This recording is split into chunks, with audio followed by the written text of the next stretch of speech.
കോഴിക്കോടിനെ പകർത്തിയെഴുതി English സംഘം. ഇംഗ്ലണ്ടിൽ നിന്നുള്ള ഗവേഷണ സംഘമാണ് നഗരത്തിന്റെ സുസ്ഥിര വികസന മാതൃകകൾ ആർട്ട് ഗാലറിയിൽ പ്രദർശിപ്പിച്ചിരിക്കുന്നത്. ഇംഗ്ലണ്ടിലെ കാർഡിഫ് യൂണിവേഴ്സിറ്റിയിലെ വെൽഷ് സ്കൂൾ ഓഫ് ആർക്കിടെക്ചറിൽ നിന്നുള്ള ലിവബിൾ അർബനിസം സ്റ്റുഡിയോ ആണ് പ്രദർശനം സംഘടിപ്പിച്ചത്.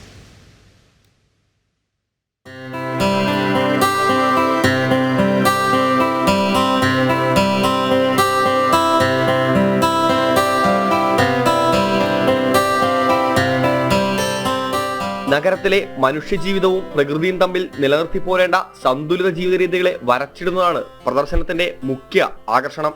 നഗരജീവിതത്തെ എങ്ങനെ പ്രകൃതിയോട് കൂട്ടിക്കെട്ടാമെന്നുള്ള നിർദ്ദേശങ്ങളും പ്രദർശനത്തിൽ കാണാം. കോഴിക്കോടിനായി ഈ സംഘം 2 വർഷം കൊണ്ട് നടത്തിയ ഗവേഷണങ്ങളുടെ ബാക്കി പത്രമാണ് ചിത്രങ്ങളുടെയും ചാർട്ടുകളുടെയും രൂപത്തിൽ ആർട്ട് ഗാലറിയിൽ ഒരുക്കിയത്.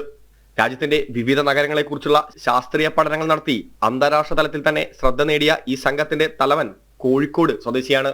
പല നഗരങ്ങളെപ്പോലും കോഴിക്കോട് വളരെ പെട്ടെന്ന് വളരുന്നതാണ്.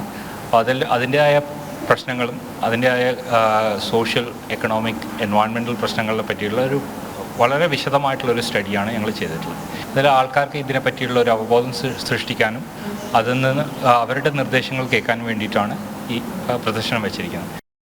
നഗരസമൂഹങ്ങൾ പ്രകൃതിയോട് ഇണങ്ങിച്ചേർന്ന് ജീവിക്കേണ്ട ആവശ്യകതയുടെ ഓർമ്മപ്പെടുത്തൽ കൂടിയാവുന്നുണ്ട് ഈ പ്രദർശനം. ജനം, കോഴിക്കോട്.